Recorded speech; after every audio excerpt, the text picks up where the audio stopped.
Welcome to the Conquering Hill podcast, the morning talk show. I'm your host, Nicholas Gagnier. I want to thank you for joining me today on February 20th, 2024. Another day, another great day to be alive. Thank you for joining me. So, today, I want to talk about being a positive force. Being a positive force in life, especially for the ones that are around you. So you don't necessarily need a podcast or some giant platform to express yourself every single day because little do you know, someone is always watching you, whether or not it's your little ones, your kids, your students, your sports, your players that you're coaching, or your employees that you are managing, or even employees that you're working amongst. People are always watching. So it's important to do the right thing. So, how can you be a positive force? Well, it starts by making the right decisions and the correct decisions, and sometimes the most difficult moments. It's not always easy to make that right choice, that right decision. However, when you lead by example and you can make that tough decision at the most difficult times, people notice that. So, being a leader being a leader and not worrying about what necessarily the repercussions are going to be. You're taking responsibility no matter what happens. You're going to take the responsibility no matter what happens, good or bad. And you are going to keep pushing forward and lead by example. So be that positive force in someone else's life, right? So your children, if you have children, if you're lucky enough to have children, they always look up to mom and dad as the role model, right? So I'm guilty of it. Sometimes my language can be a bit abusive, not towards my children, but like, in general, just rattling it off, swear words because that's what I've always done, so to keep that in check, it's funny that three of my kids, my oldest, she won't even repeat the words, I swear words. If I say some occasionally, she won't repeat those words, but my youngest will, and they'll think it's hilarious, even though they know they're not supposed to say it. So I have to get better with my language, with my vocabulary around them. So leading by example. You know, not choosing the better words at the right time. Even though it might not necessarily be mad, it's just second nature. Just to rattle off other words that maybe I shouldn't say. So that's just one example. I know I need to get better at, but in life, you know, even when you're working at your job, right? Even when you are working, you think no one's watching you, but they are. They're watching you to see how hard you work, seeing how hard you care about your commitment to the task at hand. You know, commitment, the old Raider saying, commitment to excellence, right?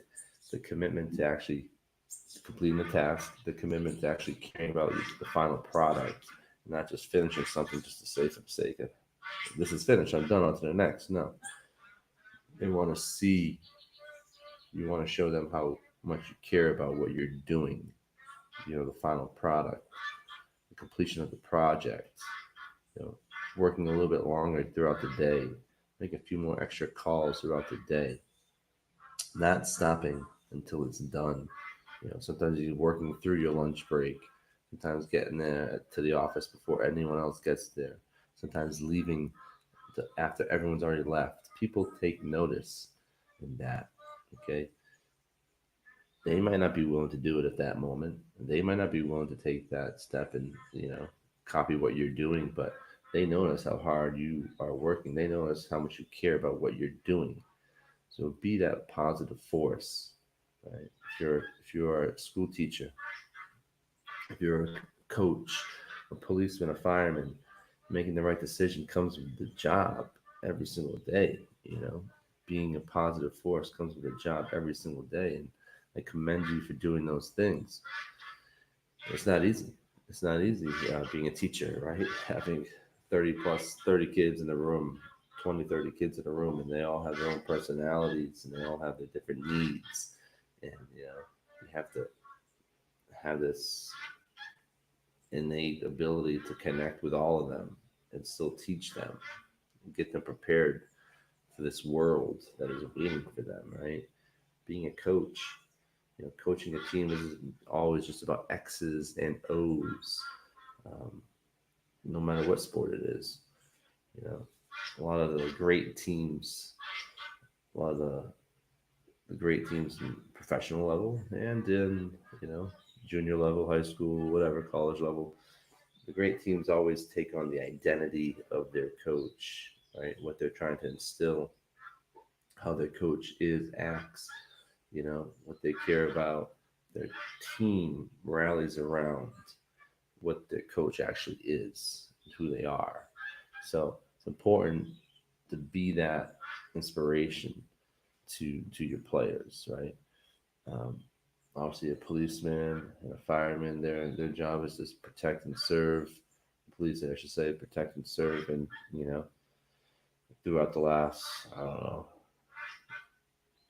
8 years, 16 years, maybe, their reputation has been destroyed. A lot of them, think everyone thinks every cop is crooked. Every cop is, you know, is, has the ability to beat the hell out of someone for no reason, or shoot someone, some innocent man, a woman for no reason, right? And their pay has been docked. Defund the police. We all heard that term. They're not respected.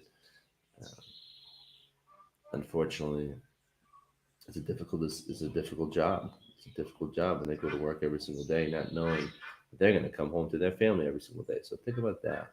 Appreciate what they're trying to do to protect the society in your town, and they don't know if they're going to make it home. They kiss their wife and children, husband and children every single day. They don't know if they're going to make it back. Kiss them goodnight.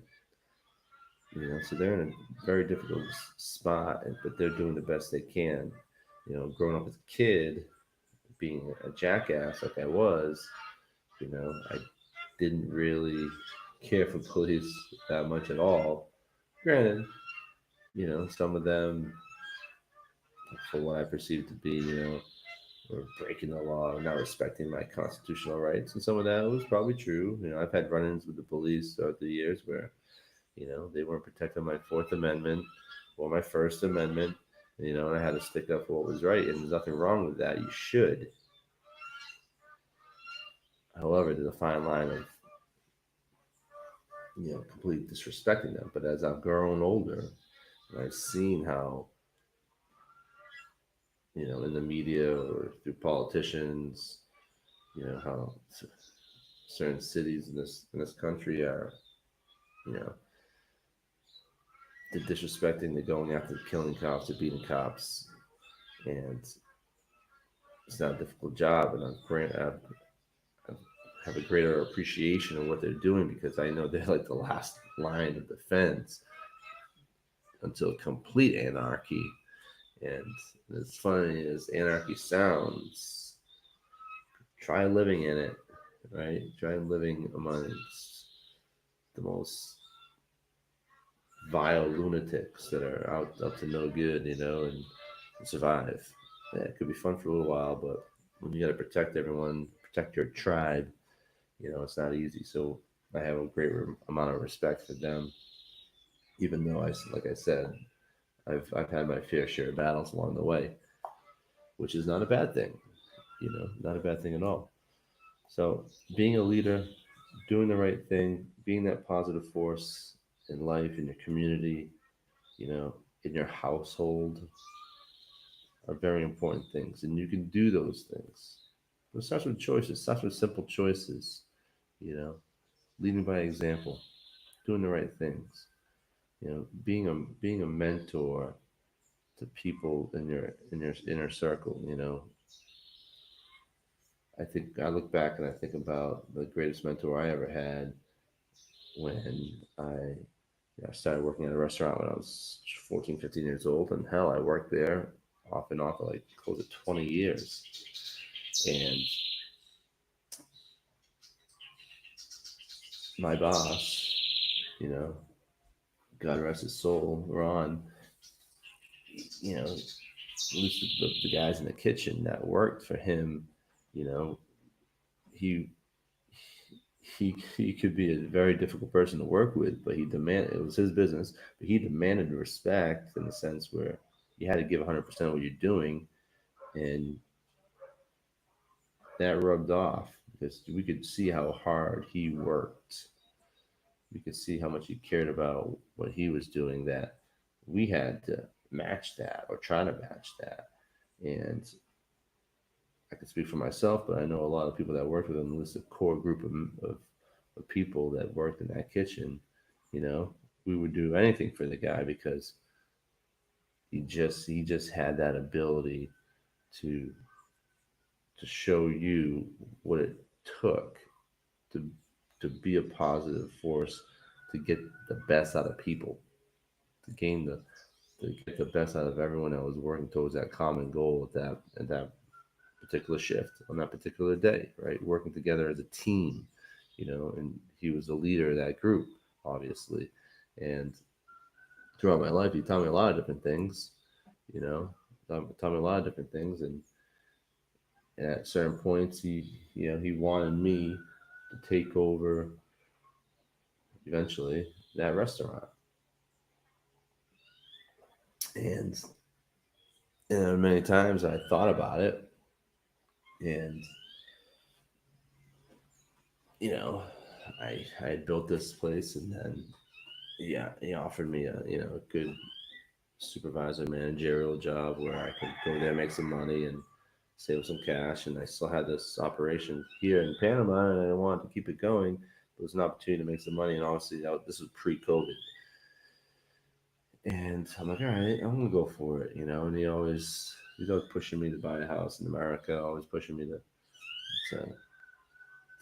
go back to school at certain points, And the school, that wasn't necessarily for me to go back. It's for some people. It just wasn't for me.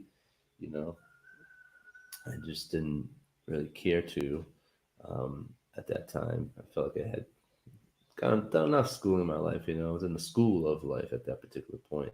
But he wanted me to really kind of follow in his footsteps, and a very difficult conversation where I was yearning to be back here and follow my dream. And you know America is a complete rat race. I mean, we all know it. Go to work, wake up, go to work, come home to the family, do it all over again, every single day. We can have a little bit of vacation time throughout each year, but that rat race is still a race worth running.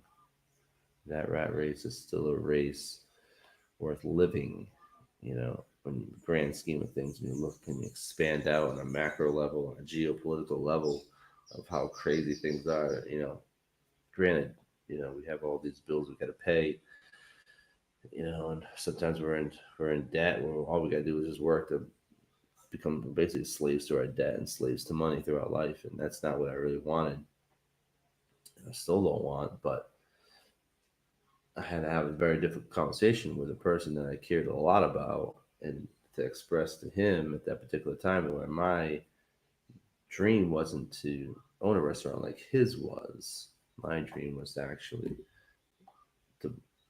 to open this business and run this business here in Panama now.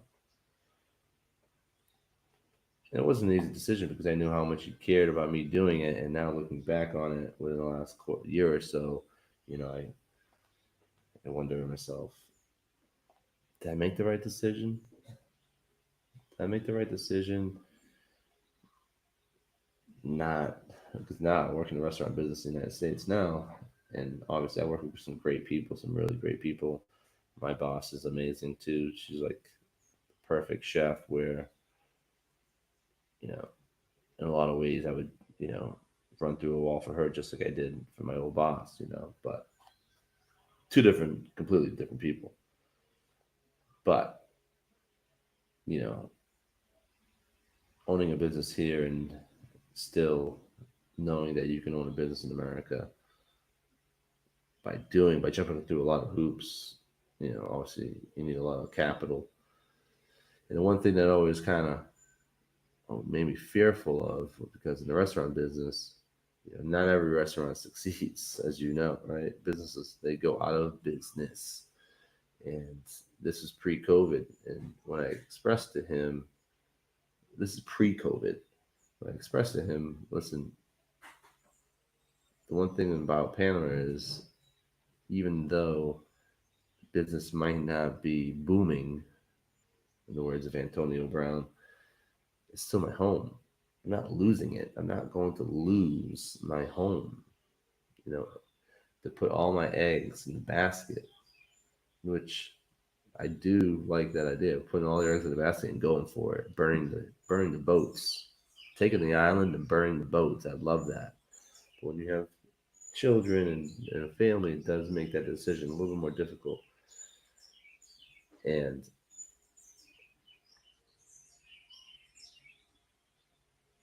after the 2008 financial crisis, if you recall, it was very difficult, and he survived. But some businesses went out of business too. A lot of restaurants went out of business. And I expressed to him, listen, you made it happen, you know, and I know how hard you work. And me and you have had this conversation where, when you look back, also he was in his 60s, when you look back at his life, and he said he could do it all over again, and what do you regret most? One thing he told me is like, I regret missing the time with my kids. So you could follow your dream, but you're gonna sacrifice family time you'll never get back. So even though he ran that business and he had a lot of people working for him, and a lot of it, we joked around and called him Papa, right? Because he was a father, right? He was a godfather, right? Italian guy, and we joked around about that. But there was a lot of truth to it, because we were a big family. So even though you might chase your dreams, you are going to sacrifice along the way. And I had my decision to make, where my dream did originate because I wanted to spend my life with my daughter. So that's kind of where we changed. We were a little different in what we wanted to do with our life. Now, granted, can I do I still think about having a business in the United States? Yes, but I know, between taxes and regulations, especially in that business, it's not easy, and you have to be in it 110%. You, I mean, here I'm always working. Wake up before till I go to bed. There's always something to do, especially since we just got back, and there's a lot of things, a lot of upkeep and all that kind of stuff where things, could be better. Some upgrading needs to be done, but in that line of work, and he was right. You put a lot of time in. You put in 12, 14-hour days. So when you put that much time in, yeah. Who? Okay, hold on 1 second. So I got some guy waiting outside for me. I gotta cut this short. But I want to thank you for joining me today. Got some guy outside looking for work. When the green goes back, people will look for work. And I got some work for him, that's for sure. Well, thank you for joining me. Hopefully today I provide a little bit of inspiration, some motivation for you. And I look forward to hearing from you soon. Keep up the good work. Like I said, be a positive force. Be a positive force out there. Take care.